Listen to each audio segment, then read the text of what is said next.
Welcome to the World United. Welcome to the World United. Our next speaker is Riehl. He's a Nidra Yoga student for 57 years and an instructor for the past 20 years across 5 continents, board member of the European Union of Yoga, founder of Nidra Consciousness Foundation. He's a member of Indian Yoga Association, director of Nidra Center, Study Centers, Sompa and Pranabhindu, organizer of organic fairs in Paris, and he's into alternative waves of living, which had more than 30,000 visitors. Thank you so much, Andre, for today's session, and your topic is Silent Mind and United World. Over to you, sir. So welcome, Andre ji. Best wishes for your talk. Thank you very much. Hari Om, everyone. Hello, good morning.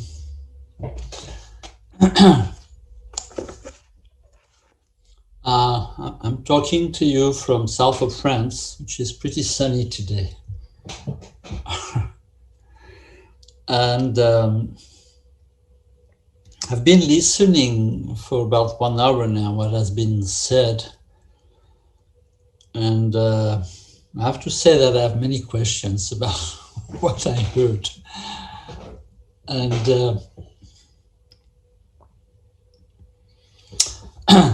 I just wonder why we need non-material beings to tell us what to do, or why we have this idea that we should follow what some people have called masters.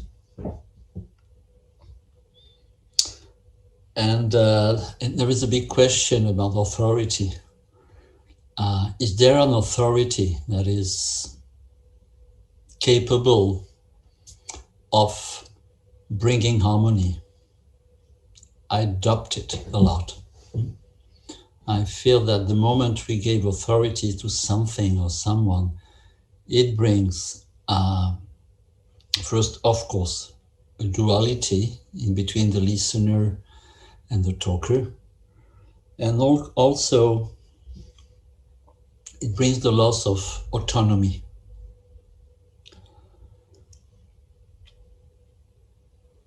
I will tell you a little bit about this topic that is called Silent Mind and World United. As it was said, I've been learning for about 57 years. It started very soon as a child.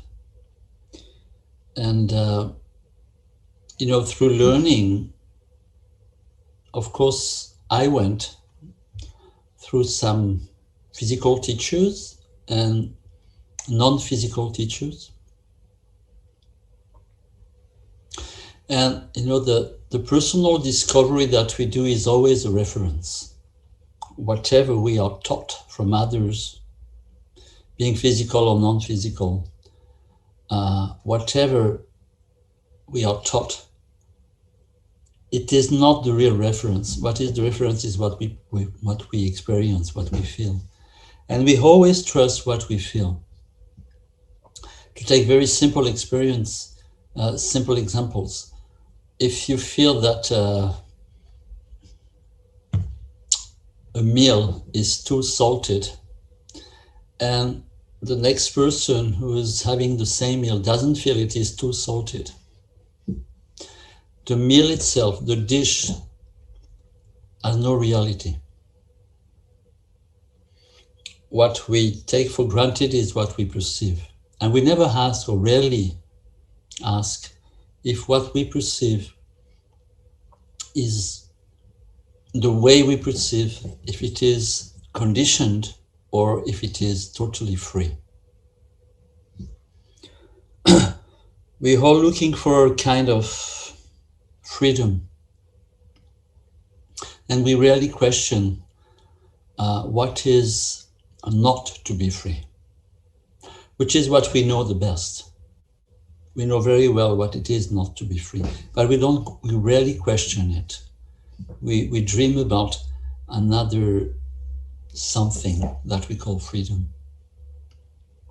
So another point of view is to explore our suffering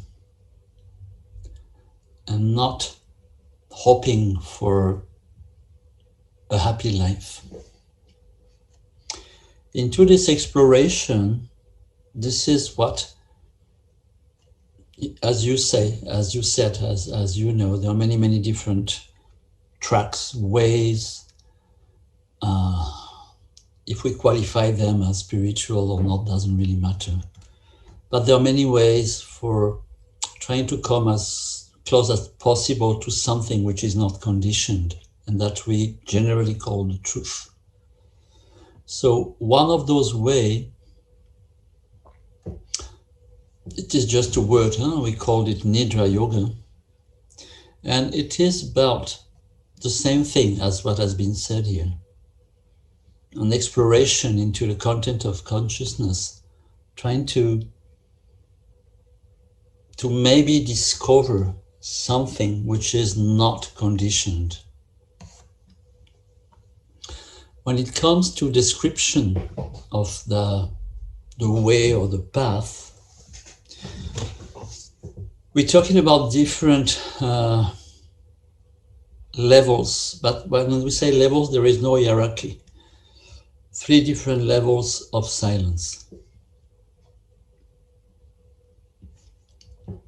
It is, you know how words can betray the thought, the explanations.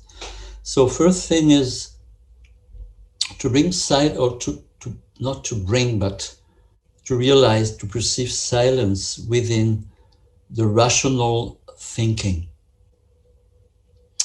Rational thinking is logical thinking, what we use when we need to build a house, what we use to for in surgery or in what has been called science, rational, something which is logical thinking. So I say that there is a quality of silence into the rational, logical thought or thinking, movement. And thought is it's a movement of thinking. Then there is a second side, or second part, which is about silence into what could be called the irrational psychological mind. That is, whenever we have to make a choice. I heard before that the idea that one of the outcome of freedom would be that we can choose our life. In this teaching, we consider that choosing comes only from a psychological conflict. To be in the state where we have to choose comes from a psychological conflict. And it doesn't matter whatever we choose. The root is conflictual. So we're talking now about a quality of silence into the irrational psyche. Come back to each point a little after. And then the third point about silence is into the body matter. Abe was talking just before about the quark, and which is today what has been discovered to be the finer parts of matter. Doesn't mean it is the finer, it's what has been discovered up to now. Might be more discoveries about finer things again. So what we mean by body matter, at first sight, we're talking about muscles, organs, bones, then cells, then atoms, then quark, matter. Is there a silence possible into the body matter. So Nidra is about an inquiry not into the silence of this, but into the noise of this. Inquiring into the noise of the rational thinking. Inquiring into the noise of the irrational psyche. Inquiring into the noise of the body.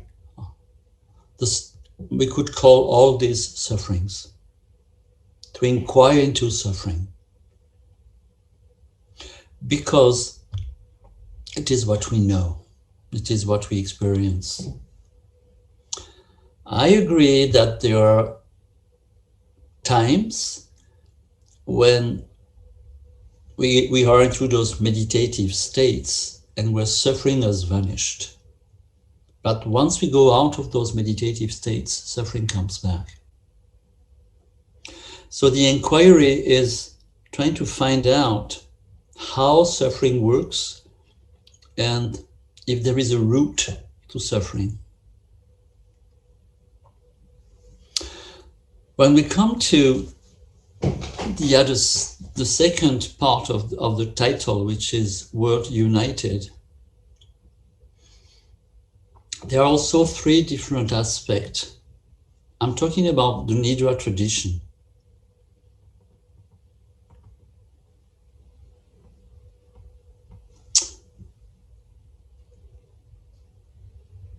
The world is in conflict.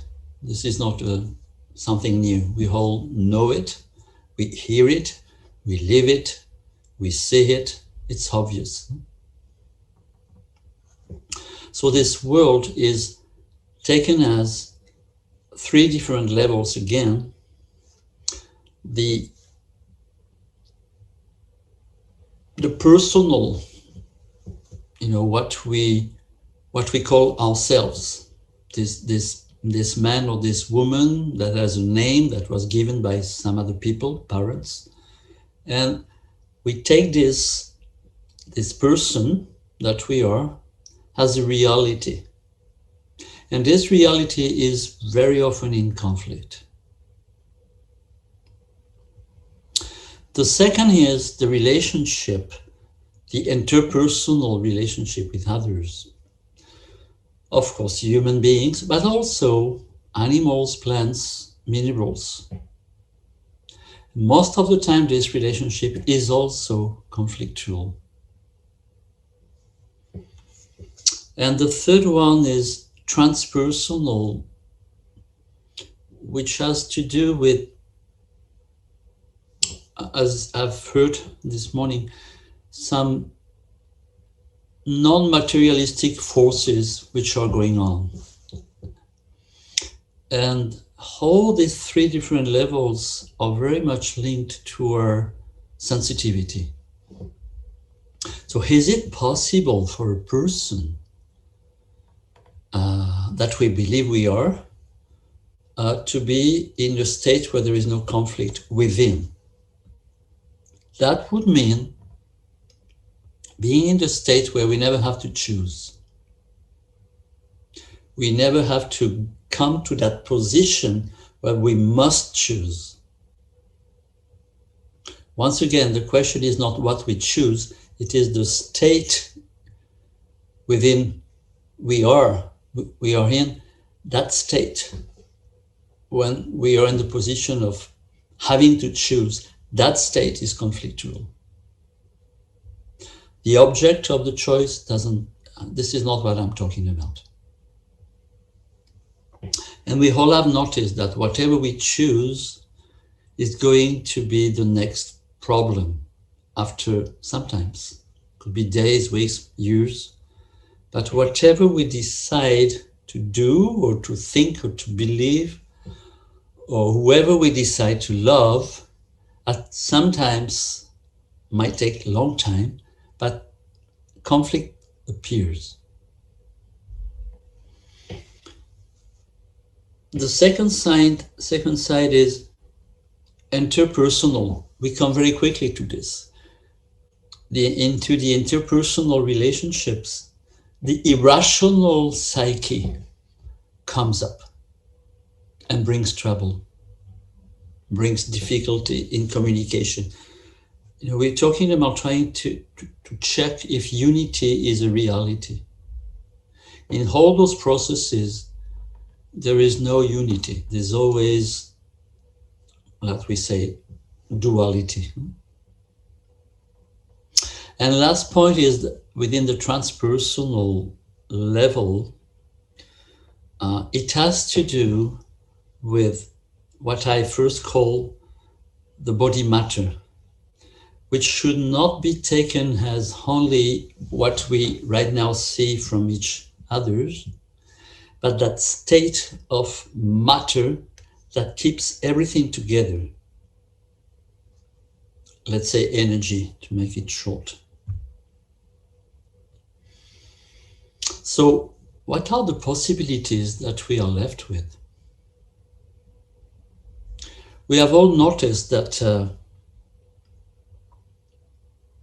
governments or people who think have power for governing are not able to reduce conflict.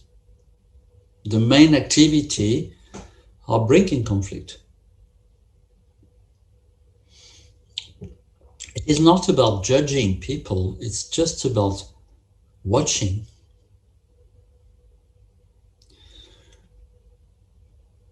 Also, the different organizations, the different groups that have appeared through history, they have never been successful in bringing unity. Never.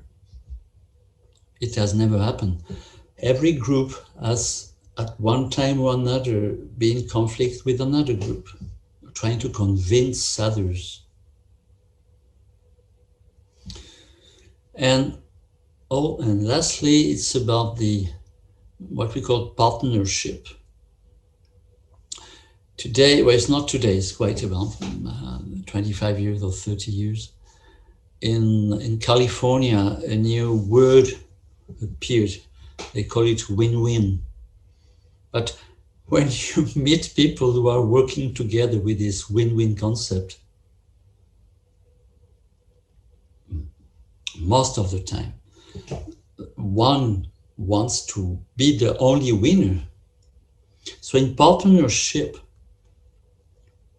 also with couples, with children, with parents, we always have this huge difficulty to be united. And all this is building up what we call our world.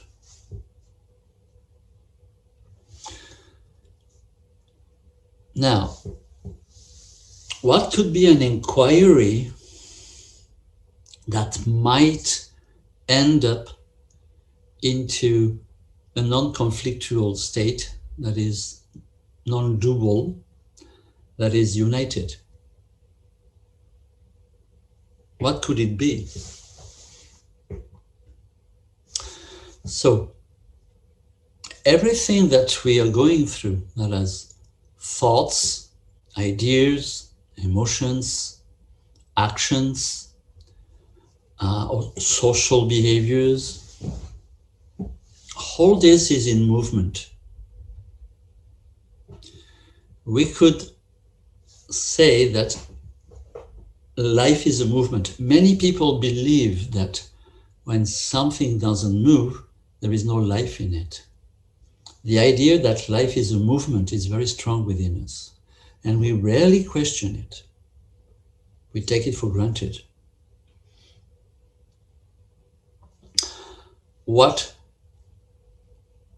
can be easily understood intellectually is that in between two emotions, there is a gap. In between two ideas, or thoughts, there is a gap. In between two actions, there is also a rest, a gap. Most of the time, we try to look for finding the best action or the best emotion or the best idea. That is, our main interest is fixed on the object. This is why we have to choose. And once again, the state within, the state we are in at the moment of choosing is a conflictual state.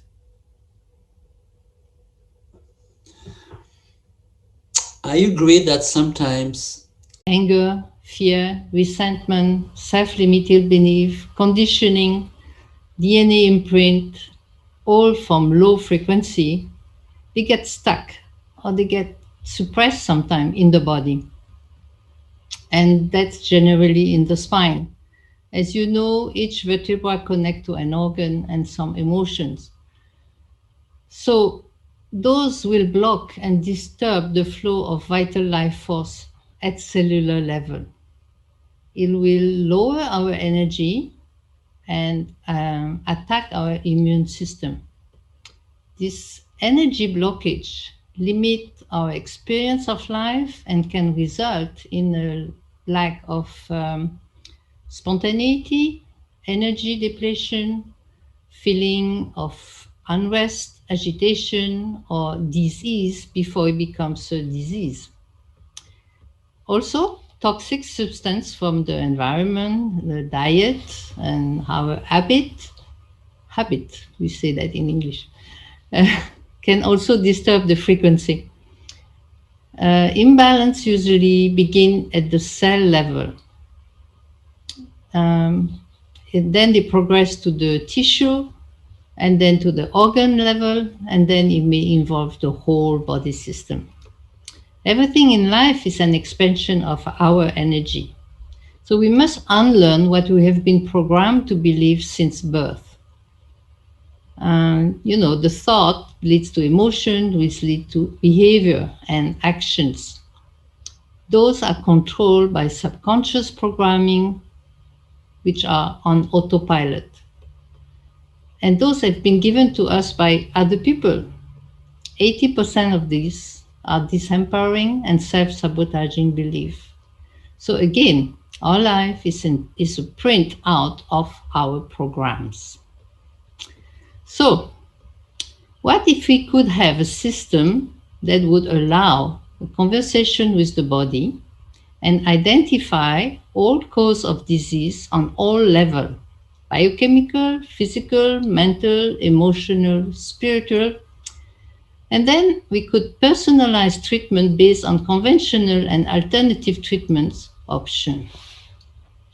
And that will allow the body to restore itself, restore its natural healing ability, delete the negative and limiting programming, and reestablish balance, harmony, and alignment to achieve complete health. Would that be good?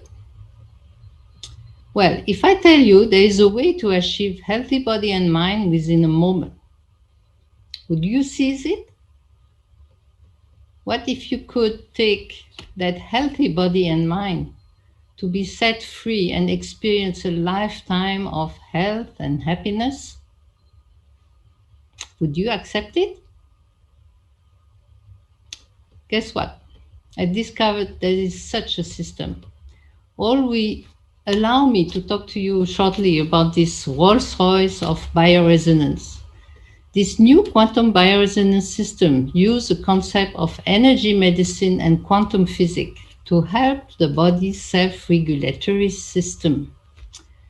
And it is the only system that works on voice analysis, so everything can be done at distance. At the base, quantum bioresonance is not magic and wishy-washy type of thinking. It is the result of many important discoveries from doctors and scientists, like Peter Fraser, an Australian researcher from it. He has established that to help our cell function optimally, so that the body can recover its full ability to self-heal, we just need to feed them with the right information. And Dr. Bruce Lipton is a doctor in developmental biology in the University of Virginia. He essentially created a new science around his investigation of DNA.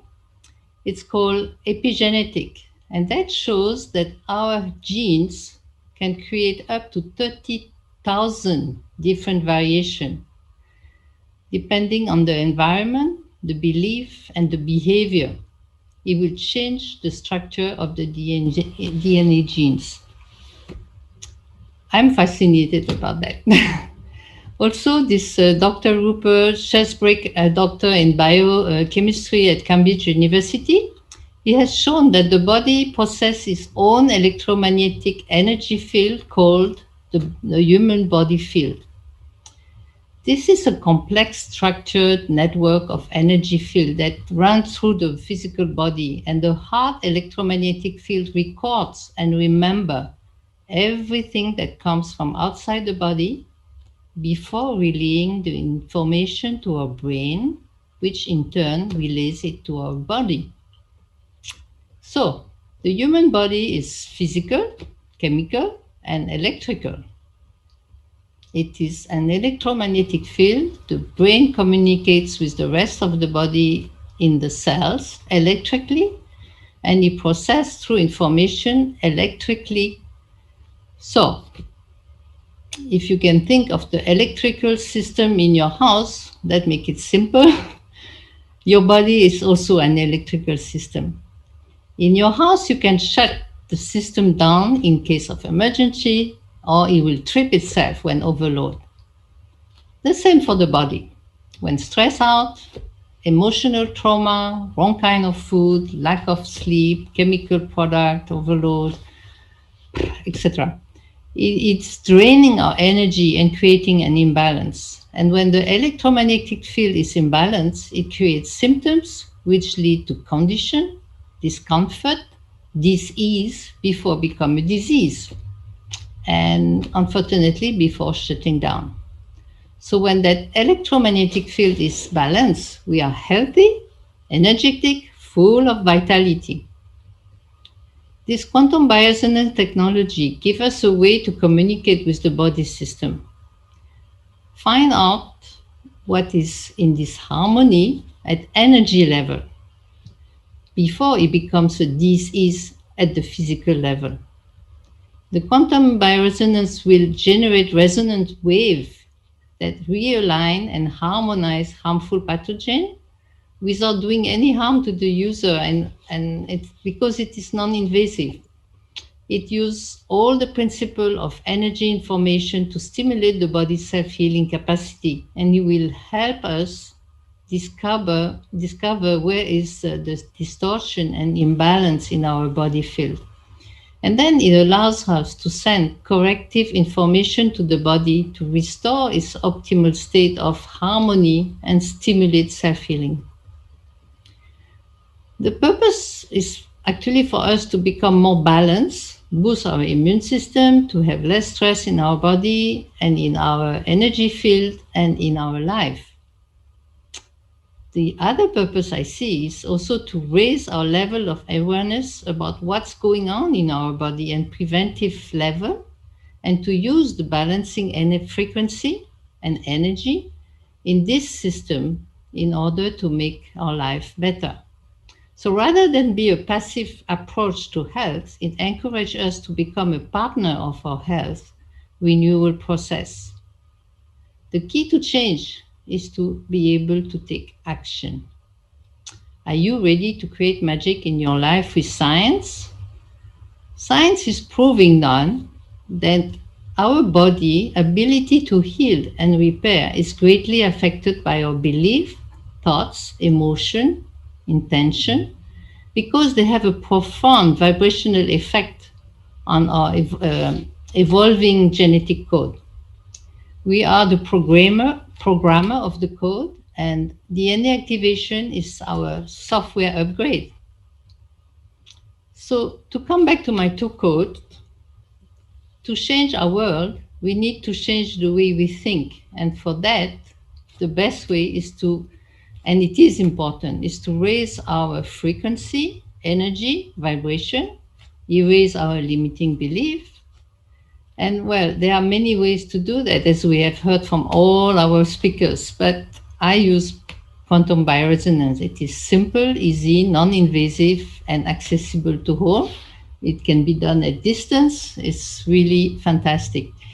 But if we can all raise our frequency, whatever the system, we will change our DNA, create a tsunami of change and love and harmony and unity for a better world. We can create magic with science, as we literally reprogram our DNA in a new, higher version of ourselves, in a vision of ourselves. Well, then we can simply watch our new life begin to manifest. How far can we go? That is limited only to our own imagination. At its work, it works all on the quantum field based on our intention. So it is really important that we raise the frequency. Well, I hope this gives you an insight of the vast possibility this healing system has to offer, and feel free to contact me if you have any questions. And thank you again for this opportunity. Thank you so much. Thank you very much.